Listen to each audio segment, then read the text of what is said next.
Hey, what's up guys? It's Chad here, and today I'm bringing you once again another shoutcast. Yes, I know I promised this yesterday. I apologize for that. I got a little caught up in my own StarCraft playing, so it ended up not happening as fast as I wanted it to. But today I will throw out this gameplay and a Call of Duty commentary, and yeah, so hope you guys look forward to that.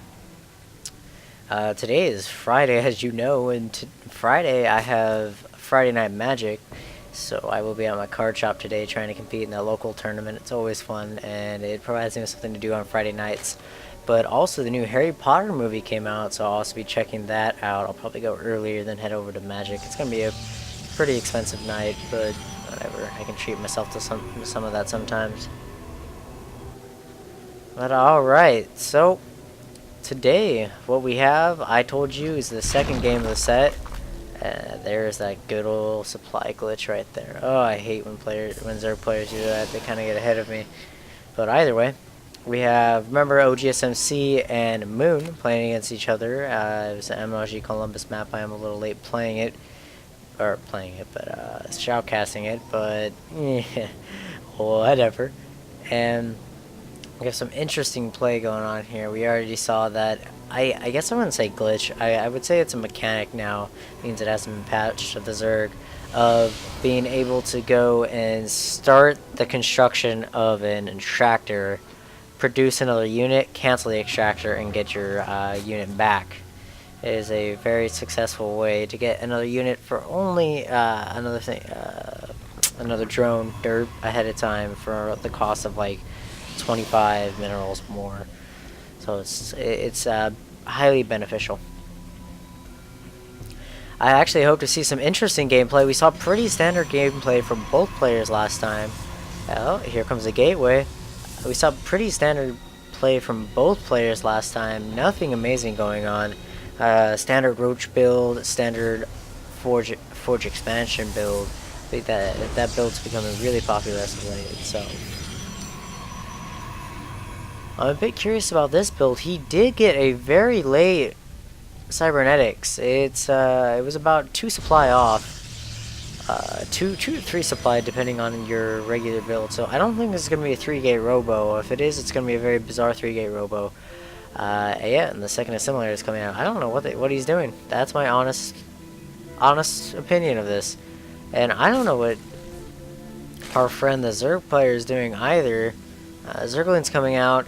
He must have obviously saw that our Protoss player does not have anything really to wall him off. But I do think the Zealot will come out just in time. Oh, maybe not. Let's see. And he does know the Zerglings are coming. He does know that they're probably gonna... Yep, Zealot comes out on time. He's put on hold right away. And bye-bye Zealot Rush. But that we're gonna have to say sayonara to the poor little probe sitting right here. Oh, probe got in. Very nice job. Very nice job. Alright, so moving on, let's see here. We have a Scouting Overlord placed in the middle, ready to move out. Another Scouting Overlord watching both the high values. A Zergling now on the first Zelnaga Tower, and a Zergling going to the other Zelnaga Tower. OGS basically has full view right now. Full view of everything. And I'll put that up for you guys. I totally forgot about that. Derp. Seems Moon has sorry, I got the players mixed up. Ugh. Moon now has total control of the map right now, and OGSMC is trying to push out so he can expand, and he's getting rid of that supply depot sitting there doing nothing.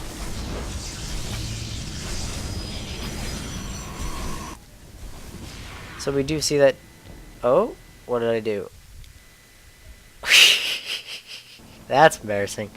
Oh well. We do see that there were 2 Zerglings up there, but now they're down here because of my stupidity. So, and now they go back up here, and he is once again going to destroy this depot. Please bear with me, guys. This is going to be a long process until I fully know and can control this. Alright, so we have the hatchery going down. This looks like very standard Zerg play. See, Roach Warren, yep, very standard Zerg play with the Roach Warren coming up for the second base. No one-based roach, so I am actually kind of happy to see that. More standard play is kind of boring. We'd like to see something a little bit more new, you know. So it looks like our friend OGS one gate expanded. That is a strategy I've recently been looking into to employ against Terran players, because I can never seem to get the amount of units I need in time against a Terran player on smaller maps. So I figure on larger maps where I try to produce as many units as I can, it doesn't end up working too well, that I play a very macro heavy game. Push it into a macro, because I lose against Terran players in small maps automatically. It's something I have to get over right now. I just can't play Terran players in small maps. It's like some kind of handicap. But either way, enough about me. If we look up in the production tab, we see Stargates and a Forge coming out on top of his 5th. Is that his 5th gateway? No, that is his 4th gateway. Just now warping in, and 5 roaches being made for our Zerg player. Oh, yawn. For 12 Zerglings, he's going to push. I have a feeling that we may see Banelings, even though I would doubt it, but I don't know why so many Zerglings are in production right now. Other than maybe to place one at each base. That looks like it's going to be it.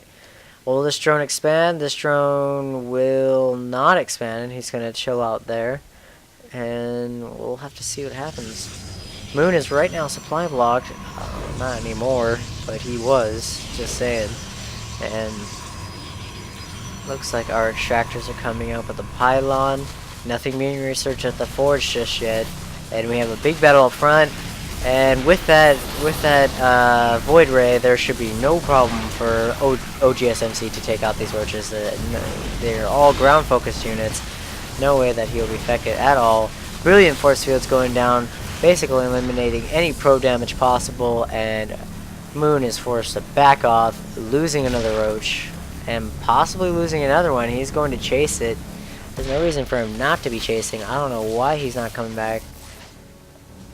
Zerglings are going up here to stay there, I guess, try to prevent the 3rd expansion, even though I don't know what good it's going to do, to be honest. Still no research at the forge, but we do have once again another void ray coming out and a hatchery coming out. I don't see anything to counter that void ray coming from our, oh well, the hatchery derp, but hatchery is, yeah, I'm dumb. Don't listen to me. I still don't see anything that could really counter void rays, and I don't know why. There we go. Stop that expansion. Good job. Good job, OGS. I don't know. I was like, I don't know why he's not moving out. He's not. He doesn't have anything he can use. Sorry, I burped right there. Oh man, it's late at night. It's 12 o'clock at night right now. I decided to cast this late because I just finished beating a Terran player after an hour-and-a-half match. Figured I could take a break. But looks like we finally have something going down. Evolution chamber, and that hatchery will stay up because of the queens. Moving the queens all the way out here. That is some, if I could say, desperate but smart play. Finally they creep out, and that void ray, where's that void ray doing damage against these roaches? What is he gonna do to counter these roaches? He has nothing to counter these roaches yet. I don't know what he's doing. Nothing being researched in this freaking evolution chamber. Something being researched in this forge. I don't know what these players are doing, to be honest.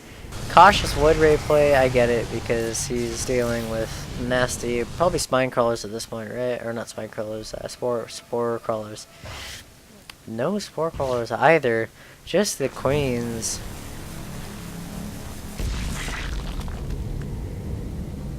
I have no clue what's going to happen up here. Looks like a bunch of lings are going to move out. Nope, just one ling. Had to correct myself there. And just one ling's going to come in for a quick scout. No, not even a quick scout. It's just to watch if those ground units move out. Tactical play, if I may say so, but I don't think that's going to really work. Mass spamming queens. I was wondering what he was going to do to prevent prevent this flying menace to come bearing down on him. He got queens. That's what he got, and I don't know how effective this is, but it seems to be pretty effective because he managed to stave off a massive Void Ray attack and pretty much repel it. He is going to commit to those roaches, though. I'm not sure how good that's going to be for him. He's committing to those roaches is probably not the wisest idea, to be honest. I have no clue how it's going to go down for him. This is going to be drawn out to a longer match.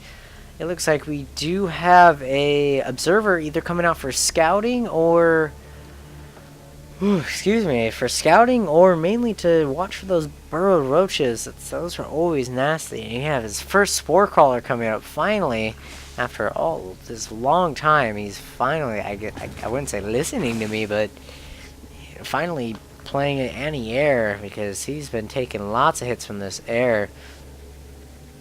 And a hatchery coming up in here. I am not a Zerg player, so I will not comment on this, but I've seen other Zerg players do it before. I think it's more for larva. I think it's more for larva because that's what I can understand from it. I'm not sure about anything, to be honest. Let's see. Well, it looks like these lings are going to move up. Not sure what these lings are going to do, though, against this massive ground army. Not sure what even the lings are doing, to be honest.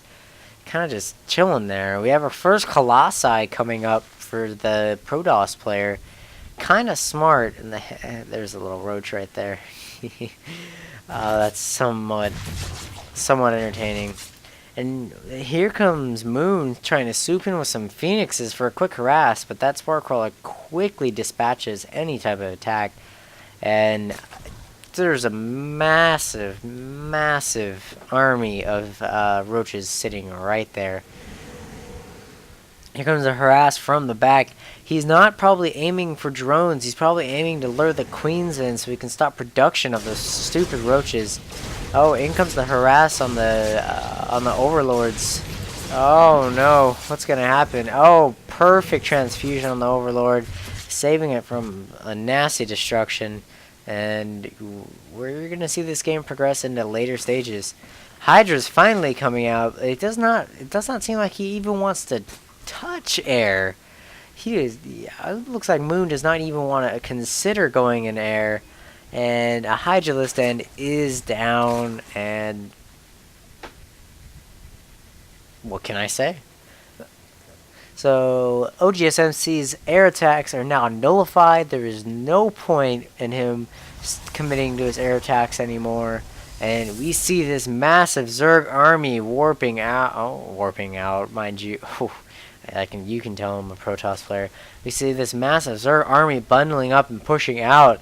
I do not know if this small group of stalkers and sentries can handle it, but we'll have to see.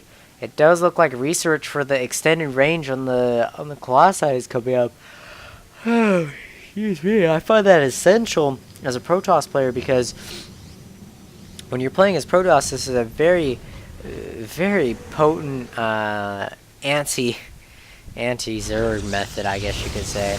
And here comes the attack. Force field's going down, splitting the Zerg army in half. It seems like nothing can stop these Colossi tearing up these poor roaches. This army is being very badly microed by the Zerg player. I'm not sure what's going on. I actually think the Protoss player will be able to win it. Pushing back, the second Colossi is up. I don't even know what to say. This massive Zerg army is being dispatched by this smaller Protoss army. It goes to show you what a well-microed group can do. And the Zerg army already knows he's pretty much lost this, so he takes out a statue, turns back, more force fields going down, the Colossi doing work. I have no clue why these units are not focusing these Colossi down, and it is game. He's done. That's a GG. I don't know where the GG's at, but the GG is now here, and there's the GG. Oh man, beautiful play by OGS. He's obviously the superior player here, picking up the 2-0. The obviously terrible micro by Moon. I'm not sure what Moon did. I do know that Moon has recently won some tournaments. He must have increased his micro ability or something, but that micro was completely awful. I swear nothing was happening to those Colossi sitting in the middle, mind you. They weren't even in the back abusing their range. They were in the middle. I'm not sure what was going on. Force fields broke up the entire Zerg army. There was honestly no point in even trying.